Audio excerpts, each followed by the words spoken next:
I recently watched Nefarious with a friend of mine. Oh, supposed to be I a wanted to Christian see horror that. Is it good?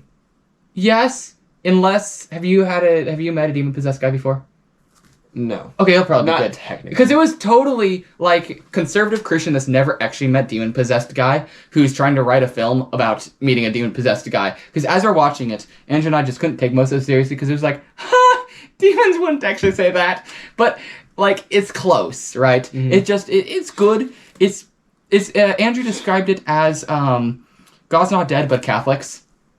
Like, if Catholics try to make a God's Not Dead... Wherein it's kind of cool, it's good, it's pretty biblical. It has an epic section about how abortion is just Moloch worship. Yeah. And so it's really good about that. Has vaguely just destroys liberalism as being explicitly satanic, which is good. Mostly biblical, right? But there were several periods where I thought, it just... The way Nefarious, which is the supposed name of this demon, talks... to the atheist psychologist just is not realistic. No. Doesn't he have a motivation for doing that? Yes, he does. He does. But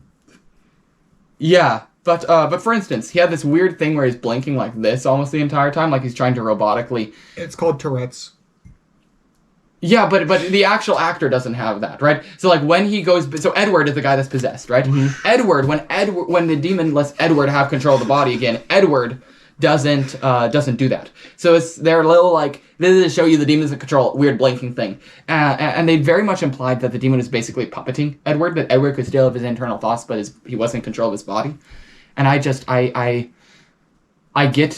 the thought process, but if you've met a demon-possessed guy, they're not. It's not their first round of this, right? They've been around for a lot of years. Yes, they don't do this weird blinking thing. They don't actually act super mechanical like a Dalek or something like that, or a Cyberman, or the Borg. They've been around the block far longer than us. Mm-hmm. They can be smoother. Sometimes though, when they do take over, right, the host again.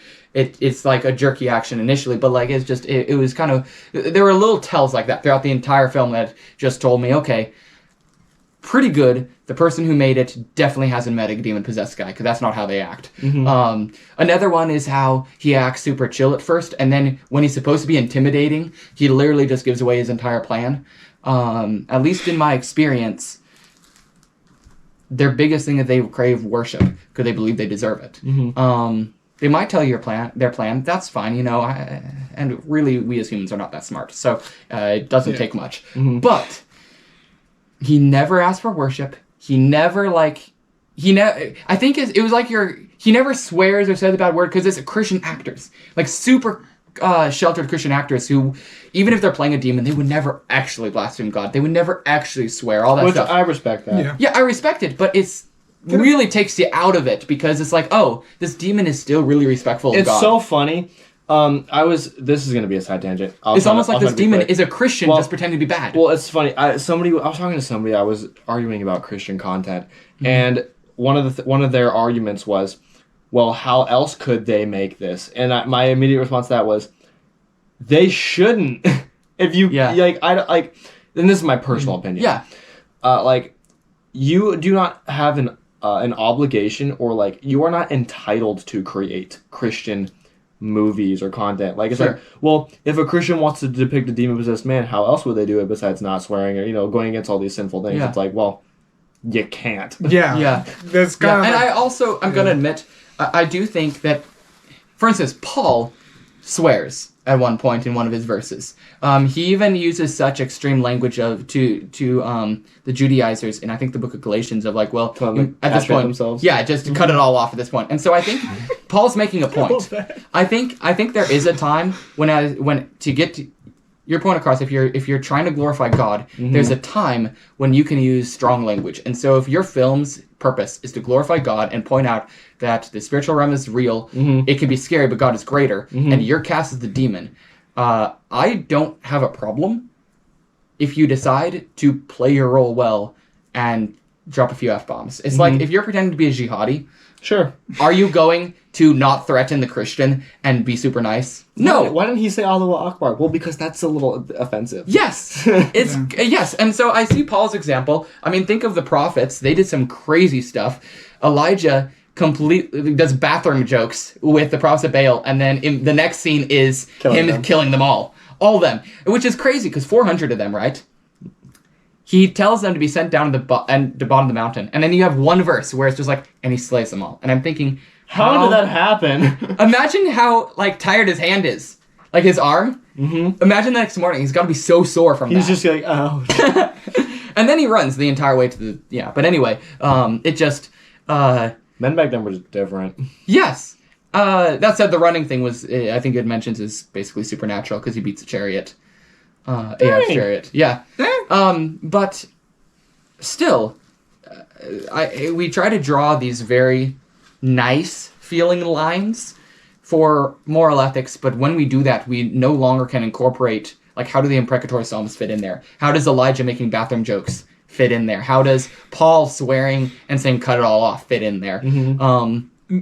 There's certain instances that I think, particularly if you are trying to portray evil, to show people that it's evil and you shouldn't follow it, to make that point, you have to actually act evil. You can't act like some super sheltered Christian that's like, well, I may be a demon, but I still have to honor Jesus and basically be a Christian demon.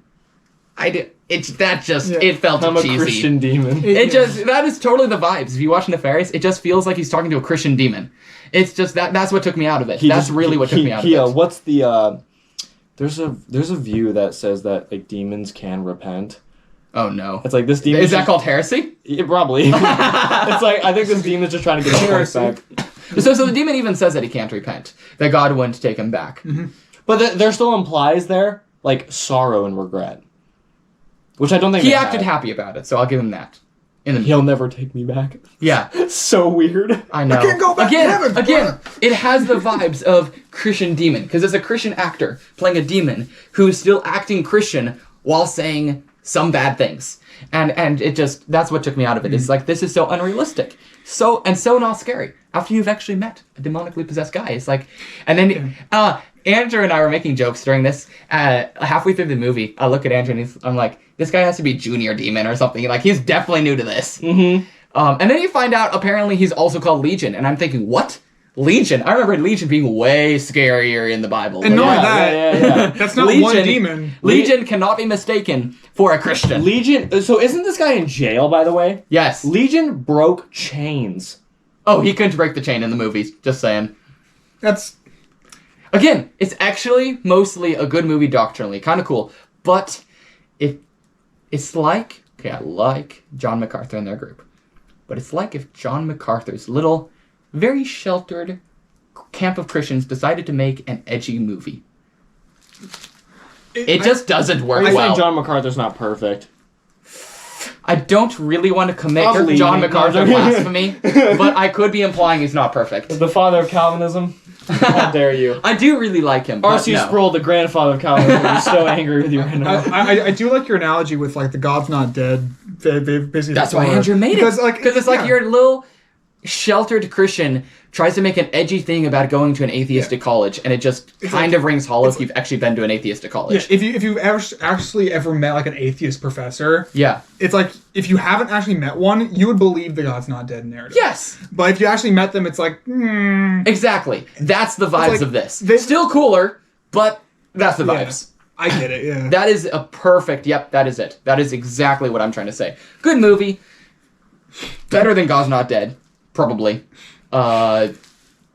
Because you have more intensity, is kind of cool, all of that. Very well filmed, good theology. It's more thorough in its theology than God's Not Dead, but it totally has the sheltered Christian tries to make edgy Christian movie vibe.